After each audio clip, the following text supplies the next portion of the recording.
क्या आप जर्मनी का वर्क परमिट ख़रीद सकते हैं? और जर्मनी के वर्क परमिट लेने का तरीका क्या है? इन दोनों सवालों के जवाब दूंगा इस वीडियो में मैं। काफ़ी सारे लोग पूछते हैं कि भाई फ़लाना बंदा इतने का जर्मनी का वर्क परमिट बेच रहा है, क्या हमें उसे ख़रीद लेना चाहिए या नहीं ख़रीदना चाहिए?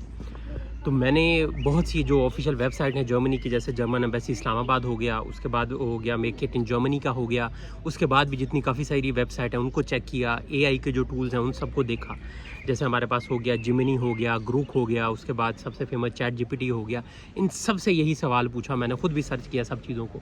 तो सब ने यही कहा कि भाई लीगली आप जर्मनी का वर्क परमिट किसी से भी नहीं ख़रीद सकते। ये एक ऑफिशियल डॉक्यूमेंट है जो आपको जर्मन गवर्नमेंट इशू करती है, और इस डॉक्यूमेंट को आपको इशू भी तब करते हैं जब बहुत सारे जर्मन डिपार्टमेंट आपकी एप्लीकेशन को रिव्यू करें और उसमें डिसाइड करें हाँ जी ये बंदा एलिजिबल है, फिर आपको जर्मनी का वर्क परमिट इशू होता है। और वो भी गवर्नमेंट इशू करती है, वो भी तब इशू होता है जब आप जर्मनी पहुंच चुके होते हैं, उससे पहले इशू नहीं होता। अब इसका प्रोसेस क्या है? इसका प्रोसेस है कि आपने सबसे पहले एक जॉब ढूंढनी है जर्मनी में। आपको जर्मनी में जॉब मिल गई, आपको ऑफर लेटर मिल गया, तो फिर अगला प्रोसेस होगा। अब ऑफर लेटर भी जर्मनी का आपको तब मिलेगा जब आप किसी जर्मन बंदे को या किसी बाहर वाले को इंटरव्यू देंगे। आपका इंटरव्यू होगा, वो डिसाइड करेगा आपको लेना चाहिए या नहीं, फिर आपको वो वर्क परमिट, फिर वो आपको वो जॉब का ऑफर लेटर देगा। ऐसे ऑफर लेटर भी आपको कोई नहीं मिलेगा। ऑफ़र लेटर मिलने के बाद फिर आपकी जो क्वालिफ़िकेशन होगी पीछे की, वो चेक की जाएगी कि क्या वो जर्मन सिस्टम के मुताबिक इक्विवेलेंट है या नहीं।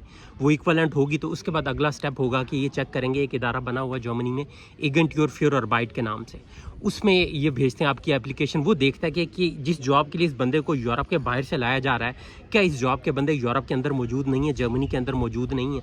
अगर तो उस फील्ड के बंदे यहाँ मौजूद हैं तो फिर आपको वो अप्रूवल नहीं देगा कि ये बंदा यहाँ आके काम कर सकता है।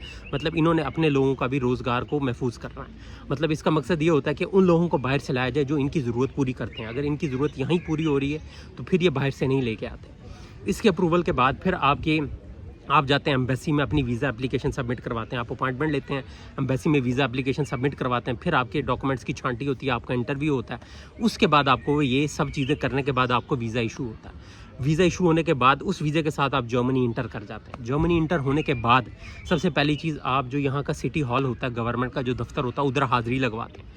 उधर जाके आप जब उधर हाज़िरी लगवाते हैं तो वो फिर आपको रेजिडेंस परमिट इशू करते हैं। उस रेजिडेंस परमिट के साथ होता है जर्मनी का वर्क परमिट, जिसका नाम बार बार लोग लेते हैं। अब देखें, इतने सारे प्रोसेस से होते हुए आपको ये वर्क परमिट इशू हुआ।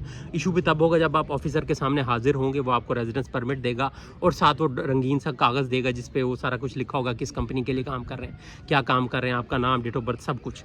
तो ये बेसिकली जर्मनी का वर्क परमिट होता है जो आपको इस तरह इस प्रोसेस से मिलता है। इसके अलावा इसका कोई तरीका नहीं है। उसके बाद अगर फ्रॉड करते हुए, कोई 2 नंबरी करते हुए आप पकड़े गए, मतलब आपने कोई फ्रॉड या कोई इस तरह की चीज़ डॉक्यूमेंट जमा करवाया, तो उसकी पेनल्टी भी आप ही भुगतेंगे। क्योंकि जब आप जर्मन एम्बेसी में एप्लीकेशन दाखिल करते हैं तो एक कागज़ पे आप साइन करते हैं कि अगर मेरे डॉक्यूमेंट्स में कोई फ्रॉड हुआ, अगर कोई झूठ हुआ, तो उसका ज़िम्मेदार मैं हूँगा। मैं जो कुछ सबमिट करवा रहा हूँ वो सबका सब ठीक है मेरी मालूमात के लिहाज से, और अगर इसमें कुछ 2 नंबरी मिलती है तो मैं उसका ज़िम्मेदार हूँ, मैं सज़ा भुगतने को तैयार हूँ। ये सब उसकी कहानी है, सारा कुछ लिखा होता है। अब उसमें फ़र्ज़ करें किसी एजेंट या किसी कंसल्टेंट के थ्रू आपने अप्लाई किया, कोई 2 नंबरी हुई, तो वो भुगतेंगे आप।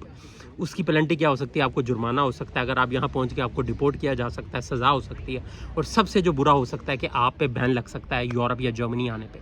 अगर आप पे यूरोप या जर्मनी का बैन लग गया तो फिर आप देख लें कि बाकी दुनिया भी आपके सामने।